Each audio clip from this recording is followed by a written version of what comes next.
So Mindful Mentions is meant to showcase something or someone that is top of mind for me at the moment.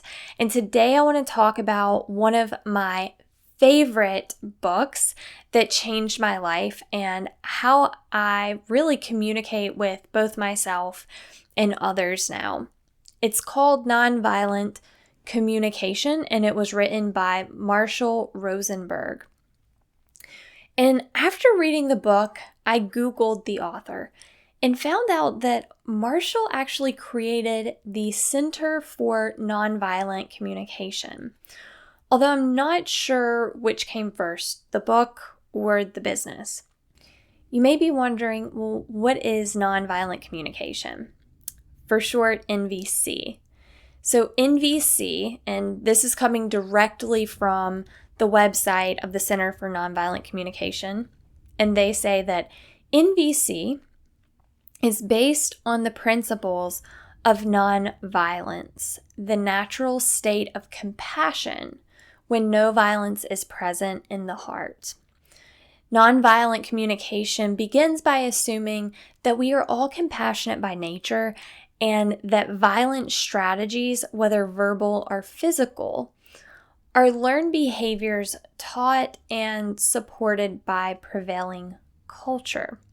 NVC also assumes that we all share the same basic human needs and that all actions are a strategy to meet one or more of these needs. People who practice nonviolent communication have found greater authenticity in their communication, increased understanding, deepening connections, and conflict resolution. Wouldn't you agree that that is what each of us needs right now? For generations, society has been governed by fear, and it creates this scarcity mindset. And that mindset stems from us believing that we either lack something or something is going to be jeopardized or taken away from us, which is why I believe that we struggle to have civil and caring conversations with people who do not think like us. Because we are being taught that people who think differently than we do are a threat to us and everything good and just in this world. And this isn't the case with most people. Now, I'm not saying there aren't people out there who manipulate others for their own personal gains. There are most certainly people like that, but I also believe their lack of concern for others and focus on personal interest stems from their own lack of experience with love and compassion. But that is a deep and complicated topic for another day. So I want to go back to what I was saying, that, I don't believe our differences are the problem as much as the fear and the hate that has been instilled in us by mainstream media and certain high-profile individuals or leaders who use it to divide us for their own personal gains and control. When we the people are divided and focused on fighting and pinning blame on one another, our attention is directed away from the underlying problem or cause, which in many cases is systemic. And sadly, there are those in power that benefit from our disunity and discord. If we do not wake up to this fact and start to come from a place of compassion and understanding, we are facing a rude awakening. And here's the challenge. When we are in a state of fear, stress, anxiety, we aren't thinking rationally from the heart in many cases. So how do we break out of this toxic feedback loop? It starts with realizing that we are first in a feedback loop and that we are being led to feel certain ways about certain situations and people.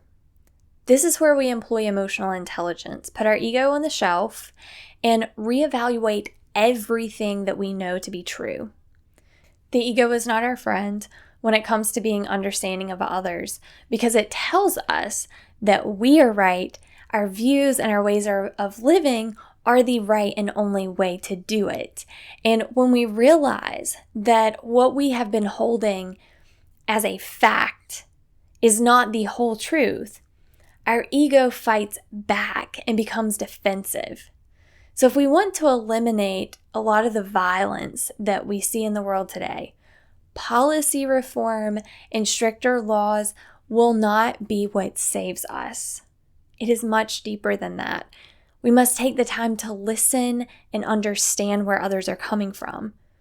And we are all a bit brainwashed if we're going to be honest with ourselves, and we get stuck in our ways because we assume what we've been told is facts is the facts, and we don't stop and question these things that we've been told.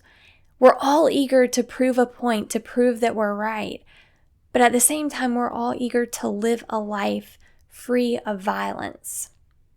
So I encourage you to either check out the Center for Nonviolent Communication or the book, Nonviolent Communication. I think it's a wonderful, insightful, life-changing read. So highly encourage you to check that out. I will put all the links that you need in the show notes, and I hope you'll join me tomorrow for the very first Tuesday Q&A with Brittney. Until then, live and lead with an open heart and an open mind.